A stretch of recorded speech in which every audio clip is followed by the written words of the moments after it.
Good morning to all of you.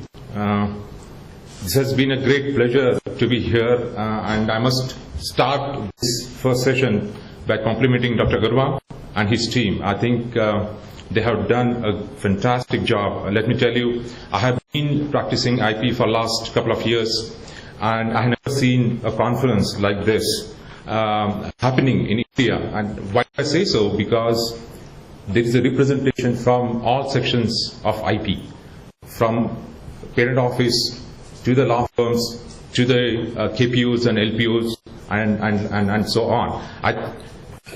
Today, I thought I will speak on IP, but to me, in the today's context, IP, I can say that IP is nothing but, apart from intellectual property, it is India's potential.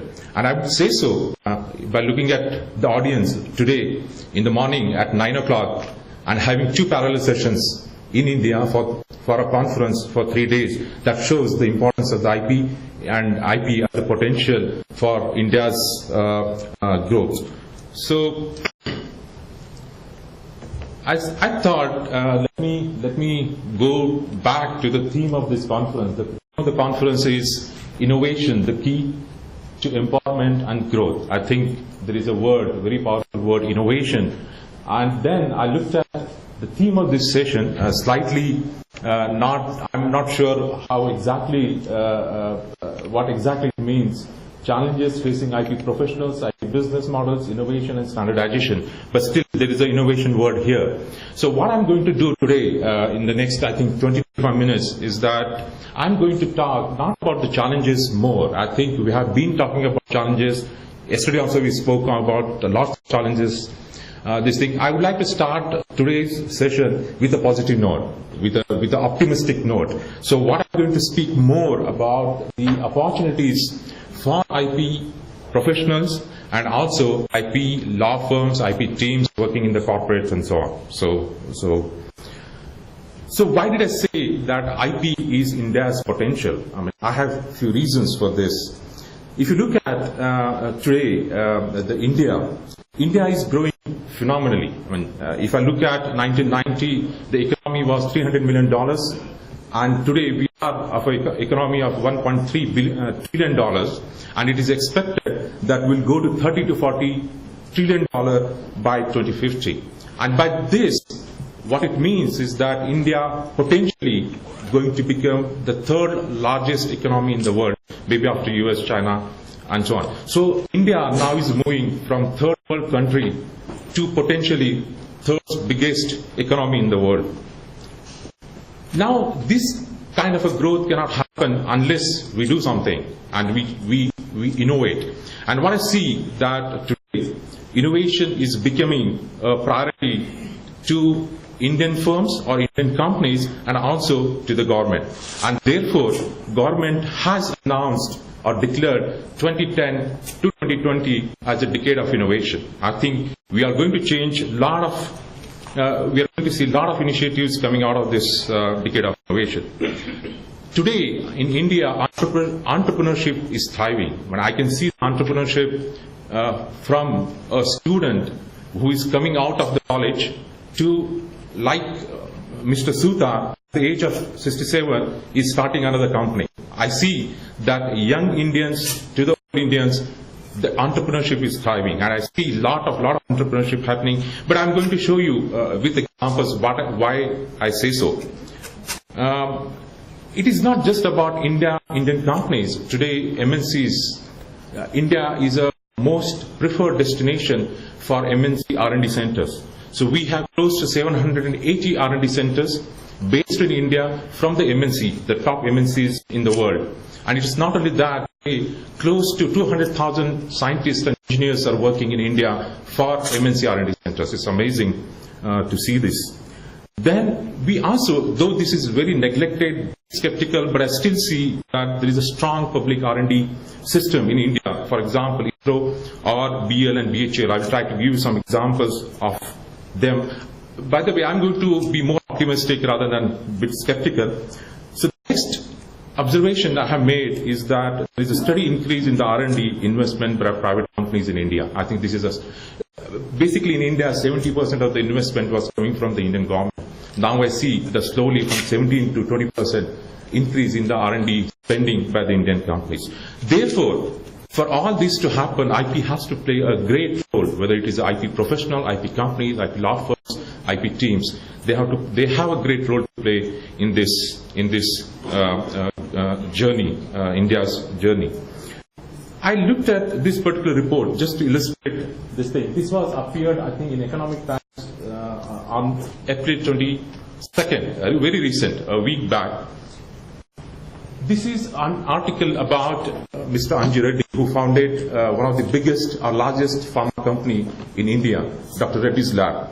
And the article, the title is very, very attractive or very impressive. It says, The Unfinished Agenda of Dr. Anji Reddy or Dr. Reddy's Lab. And one of the things which I really noted was this.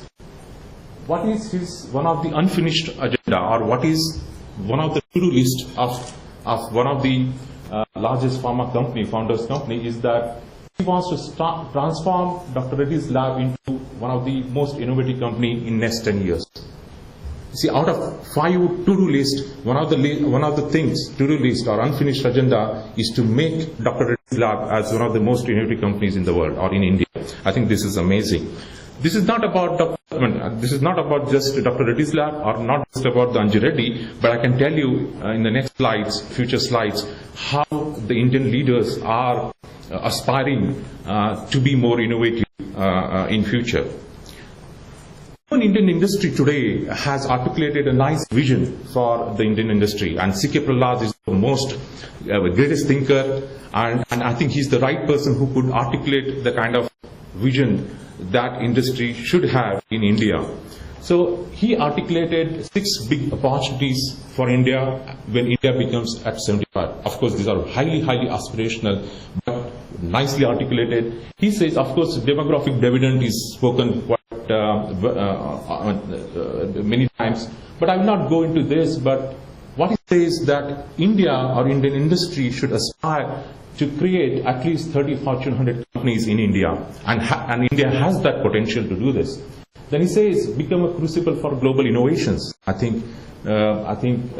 see that is happening in India, and also nurture art, science, research, and education. Nicely articulated vision for the industry. In fact, I have a privilege to work with Professor C.K. Prahalad in the last till he passed away. This is about the vision of the Indian industry and also the aspiration of the Indian entrepreneur. But let us look at what government is doing today to promote entrepreneurship, to promote innovation, to promote intellectual property. When Indian government announced that 2010-2020 is going to be the decade of innovation, for this government announced a formation, I think sometime mid of 2010, the National Innovation Council, under the chairmanship of Sam Pitroda. In fact, Sam Pitroda, all of us, we know that he revolutionized the whole telecom, and many things happened because of his vision, because of his work. So, of course, we have great thought leaders from India as a part of National Innovation Council, right from Mehra, Kasturi Rangan, Dr. Mashakar, Kiran Kamik, Devi Shetty. I guess many of us as Indians, we know who these are. These are the great thought leaders, and one should expect that they are going to do something during the decade of innovation. And this Innovation Council was formed to prepare the roadmap for India's decade of innovation. So I get to speak to many industry leaders, and last 3 years I must have spoken to, right from one side, Nandan Nilikani to Captain Gopinath, many industry leaders. What is it that I learn from them? What is it that what is it that I get to know from them? I think all of them, they say that, like Anji Reddy, that they want to make their company one of the most innovative companies in the world. I think that has been the aspiration of these companies. They want to grow through innovation. They want to compete through innovation, and then move from building physical assets to intellectual assets. For example, Reliance industry is building one physical infrastructure after another physical infrastructure. But now they think that we need to move from physical infrastructure to intellectual infrastructure or intellectual assets. We want to develop, Indian companies want to develop technology basic product through intellectual property. We want to create products, we want to protect it, and we want to sell these products and this thing. And there is an aspiration within the Indian industry and industry leaders is that we move from licensee to licensor. I think this is a great aspiration from the Indian industry and the vision set by the Indian industry. But you may ask, is there something happening in India? Why do I say that there is a hope that something great that is going to happen in India? Let me illustrate this with few examples, and I think I will start with my own example that is from Reliance, since I work at Reliance. If you look at Reliance, Reliance has grown phenomenally in the last 30 years. I think it has grown 30% year on year. And BCG came out with a report, who are the top 10 companies in the world who have sustainably created value for their shareholders. So Reliance ranked number 2 in the top 10 companies in the world who have been creating sustainable value over a period of a decade from 2000 to 2009. It's an amazing story of an Indian company. Now, one must understand that this is fine. We have been growing. Reliance has been growing so phenomenally. But there will be always a couple of questions in the mind of a CEO of a company. Our chairman, for example, is that how are we going to sustain this growth? How are we going to grow further? And unless we do something different, we are not going to sustain this kind of a growth that we have seen in the last 30 years after the formation of Reliance Industries. So one of the things our chairman did was the forming and Reliance Innovation Council, because we wanted the global thought leaders to direct us, to give us the direction, to set the agenda for the future growth of this company. What happened in this council? We have a very known person, Dr. R. M. Ashatkar, who is also a board member of Reliance. He's chairing this Reliance Innovation Council. And we have 2 Nobel laureates. We have another professor from Harvard. Then we have Dr. Hasseltine, who started the genomics. So we have, in fact, we had C.K. Prahlad as one of the members. Our chairman is also one of the members. So we brought together the global thought leaders who can help us to move in future, to grow in future. These are not just academic professors. In fact, I would say I call them academic entrepreneurs. For example, Professor Whitesides, who is a professor at Harvard, he has co-founded 12 companies, and today the market cap of those 12 companies is $30 billion. So all of them, they have co-founded the companies. They are kind of academic entrepreneurs who can give us the direction and insight. So in order to support this particular initiative, Reliance established the Reliance Innovation Leadership Center, which I'm part of it. It's a small center. 4 of us work dedicatedly to support the innovation agenda set by the Reliance Innovation Council. And apart from that, we are now identifying new businesses based on emerging and new technologies. We have set up R&D. We have now a venture capital fund that has come out of Reliance, which is called GenNext Venture Capital. We are developing partnerships with global institutes, including Indian academic institutions. And most important is, we decided if innovation is going to be our agenda, then we must have a very strong intellectual property. And now we have a Reliance. In the last 3 years, we have around 9 team members, IP professionals working for this. What are the things we do in the IP team?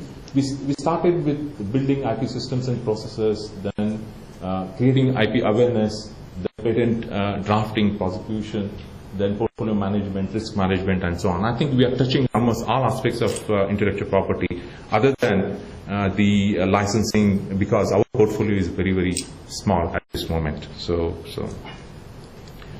now let's go to the other companies. It's not just Reliance, but Tatas are known for their innovation. I think they have come out with many, many innovations so far. It's not just Tata Nano. Tata Nano has Tata Group Innovation Forum, something like Reliance Innovation Council, headed by Mr. R. Gopal Krishnan. He's the executive director of Tata Sons. Then even company like Maruti Suzuki has Agni Innovation Incubation, Godrej has Innovation Council, Reliance has Innovation Councils. So big to small companies are forming some innovation platforms to drive innovation in their companies. Let's look at Tata's, because usually Tata's, we always associate Tata's in terms of innovation is Tata Nano. I'm not going to speak Tata Nano, but recently they came out with a product which is called water purifier. It's called Swachh. It's a very cost-effective water purifier, and it is so innovative that the Wall Street Journal awarded it as an Asian Innovation Award. It was #1 innovative product from Asia last year. I think it's amazing. It's not about Swachh. Look at they built the world's thinnest wristwatch, which is called Titan Edge, which sometimes we don't recall. It's not only that, they also built one of the fastest supercomputers in the world. It's called ECA. It was when 4 years back, it was fourth fastest supercomputer in the world. It is not about the computer, but the way they managed or innovated around the computer. I mean, it was built in $20 million. The energy efficiency is 50%, and so on. I think Tata's have done amazingly well in the area of innovation, and also in intellectual property. Look at the mid-sized company like Godrej. Godrej came out with a small refrigerator. There's a lot of innovation that has happened, right from design of this refrigerator to the distribution and developing the product. This is a product where there is no compressor. It is solid-state cooling. It can run on a battery if necessary, and it just costs 3,000 rupees, and that is going to really help the Indian rural people having a solid-state refrigerator. Let me look at now, because India is always associated with Indian IT industry. Look at the phenomenal growth of Indian IT companies. I think Indian IT companies started somewhere in 1995 to 2000 purely based on the labor arbitrage, because we had a cheap labor and global companies were using as a labor for their services. But today, now, I think in 2010, we are talking about moving from labor arbitrage to intellectual arbitrage. I think now Indian IT companies are trying to develop products, provide the services which are more intellectually creating intellectual assets rather than just providing the services. So again, we have Dr. Anindya Sarkar today from Infosys. Look at Infosys. Infosys, when it started, I think R&D was not a real focus. In fact, again, as the way industry evolved, they were more into services. Now I see a lot of importance to the R&D in Infosys, and if you look at the number of patents that have been filed from Infosys, in 2000 no patents, in 2008 3 patents, and in 2010 we have, I understand that they have 21 granted patents and 270 patents which are at the stage of application. Amazing this thing. And they have been working on very, very advanced technologies like automated software, mobile communication, retail, and 3D communication. It's amazing. It's not only about the Infosys, but Tata Consultancy Services, Wipro, and SCL also have the R&D within the company, and also they are trying to develop the products along with the services. I was talking about the big companies. Let us look at a small company like KPIT Cummins, which is a small few hundred crore company from Pune. Again, it is an IT company. They started with IT services, but they did not stop there. They started an R&D center in 2007, and so far they have filed 31 patents, and they are also working on very advanced technologies. This thing, and one of the innovative products that has come out of KPIT Cummins is this Revolo. They have both hardware and software together. They can provide a solution to the plug-in hybrid cars. It's a very futuristic, may not be for Indian industry or Indian market, but it is being used or will be used for the global hybrid cars. They have received several innovation awards, right from Indian Semiconductor Association to NASSCOM, this thing. Even small companies are trying to develop the products in India. I was talking about the public sectors. Today, Bharat Electronics has close to 1,700 scientists and engineers doing R&D. This is this thing. And look at the BHEL, Bharat Heavy Electrical Limited. Their R&D funding, I think in the year 2007 to 2008 was close to 463 crores, has gone up to close to 1,000 crores.